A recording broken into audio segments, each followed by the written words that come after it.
సంక్రాంతి పండుగ అంటే కోడి పందాలు గుండాటలు సరదా మామూలే.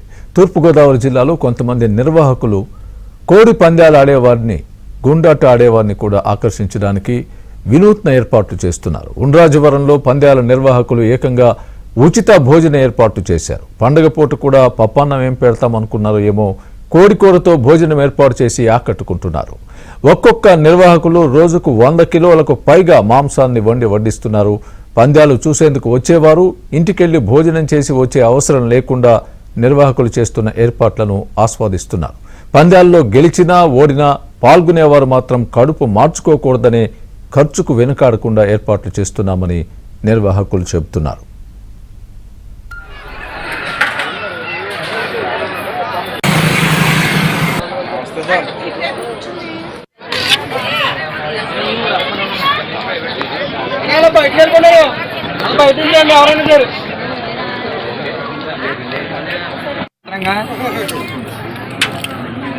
వేసే నువ్వు వేసొద్దా మంగళవారం మంగళవారం అంటే